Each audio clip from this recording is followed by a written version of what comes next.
নমস্কার, কেমন আছেন সবাই? চয়নিকা ব্লগে সবাইকে স্বাগত জানাই। আজকে আমার মনটা আসলেই সত্যিই খারাপ। একটা খারাপ ঘটনা হয়ে গেছে আমার সঙ্গে। অনেক কষ্ট করে দুটো লাউ গাছ বড় করেছিলাম, সবে ফুল এসছে। দেখুন গাছ দুটো বেয়ে বেয়ে কিন্তু একেবারে ছাদ অবধি চলে গেছে। আজকে সকালে 11টা থেকে 12টার মধ্যে গেটটা একটু খোলা ছিল, অমনি এই দুর্ঘটনা ঘটে গেল। গাছের গোড়া দিয়েই গাছটা পুরো কেটে দিয়েছে, কেউ একজন এই কাজটা করেছে। আমার মনটা আসলে সত্যি খারাপ হয়ে গেছে। মেয়েটাকে স্কুলে আনতে যাচ্ছিলাম 12:30টার দিকে, তো তখন দেখি গাছটা শুকিয়ে পড়েছে। তো হঠাৎ ভাবলাম শুকিয়ে গেল, কি হলো? গোড়ার দিকে গিয়ে দেখি যে একেবারে গোড়া দিয়ে কেটে দিয়েছে। তো একদমই ভাল লাগছিল না, তাই মেয়েটাকে নিয়ে এসে রান্না বসিয়ে দিলাম। আজকে একটু তেলাপিয়া মাছ রান্না করব। এই রান্নাটা আমার এক পিসি শাশুড়ির কাছ থেকে শিখেছিলাম।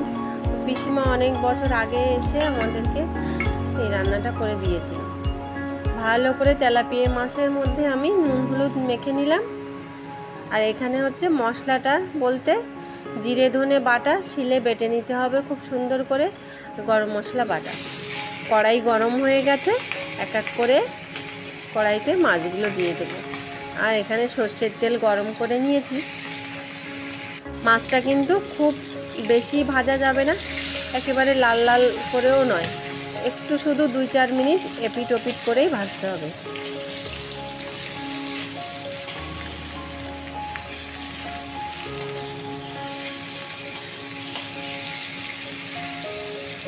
গরম কড়াইতে দিয়ে এদিক ওদিক করে ব্যাস 2-3 মিনিট এরকম করে ভেজে নিয়ে তুলে ফেলতে হবে। খুব বেশি ভাজা যাবে না। এই দেখুন, খুব কিন্তু বেশি ভাজিনি। প্রথমে মাছগুলো ভেজেছি, এবার মাথাগুলো আর বাকি যেগুলো আছে সবগুলো একেবারে দিয়ে দেবো।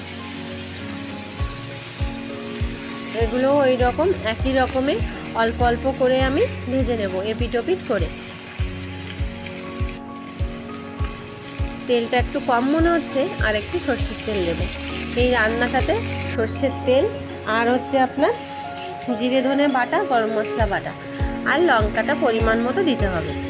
আর রান্নাটা সবসময়ই যেটা হয়, মশলার গন্ধটা যেন বাইরে বেরিয়ে না যায়, তাই জন্য পুরো রান্নাটা ঢাকা দিয়ে করতে হবে।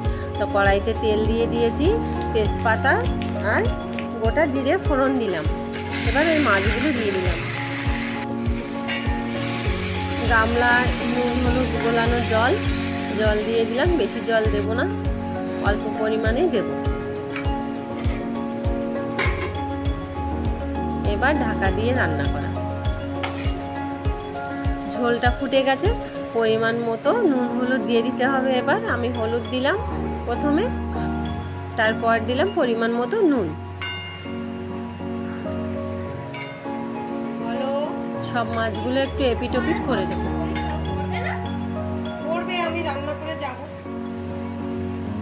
অল্প আমি মাত্র 3টে কাঁচা লঙ্কা বেটেছি, ছোট্ট ছোট্ট লঙ্কা বাটাটা দিয়ে দিলাম।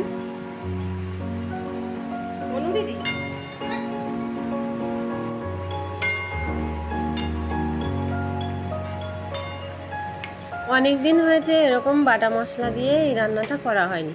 হঠাৎ করেই মনে পড়লো পিসিমণির কথা, তাই আর কি আজকে এই রান্নাটা শুরু করলাম।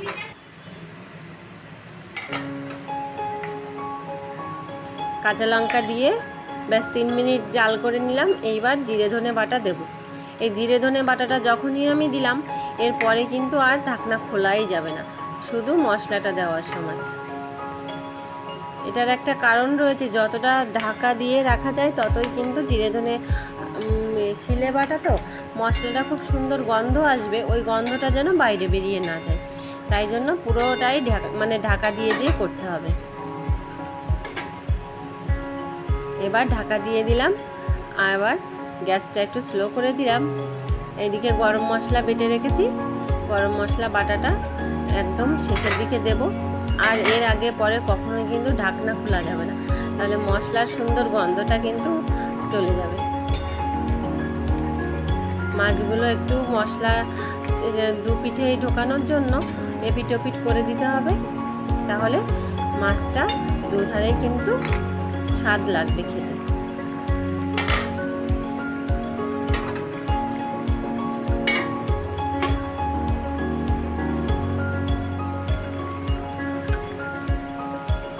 এবার মাছের ঝোল থেকে চামচে করে একটুখানি ঝোল তুলে বাটিতে দিলাম, গরম মশলাটা ভালো করে মিশিয়ে নেব।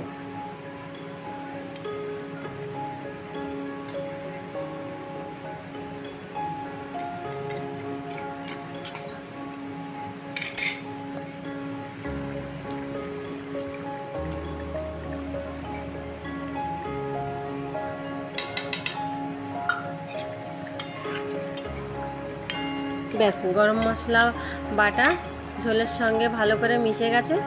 এবার উপর দিয়ে আমি কাঁচা সর্ষের তেল ছেড়ে দেব, তারপর ঢাকা দিয়ে দেব। রান্না কিন্তু শেষ। ব্যাস 2-3 মিনিট জাল করে নিলেই রান্না রেডি। খুব সুন্দর মশলার গন্ধ বেরোচ্ছে। আর আজকে চৈত্র মাস শেষ হতে গেল, আজকেই শেষ দিন। আজকে একটু বেরিয়েছিলাম আমরা কেনাকাটার জন্য, বেশি কিছু নয়, বাচ্চাদের দুটো জামা কাপড়।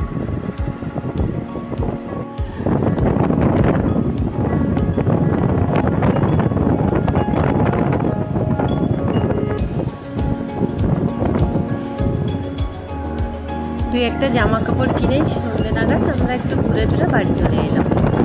আর প্রচণ্ড গরমও পড়েছে, বাইরে বেশিক্ষণ সময় কাটানোর সময় নেই। যে বাড়িতে এসে প্রতীক্ষার এখন কিছুটা অবসর চলছে, পরীক্ষাটা হয়ে গেছে, স্কুলে পড়াশোনায় অতটা চাপ নয়, তাইও একটু আঁকা নিয়ে বসেছে।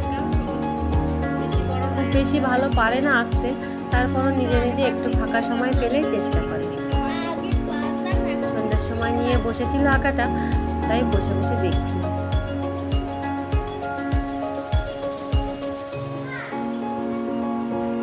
তো নমস্কার, আজকে এই অবধি। সবাই অনেক ভালো থাকবেন, সুস্থ থাকবেন। আর আমার ভিডিওটা যদি ভালো লাগে সবাই একটু সাবস্ক্রাইব করবেন, লাইক কমেন্ট শেয়ার করবেন।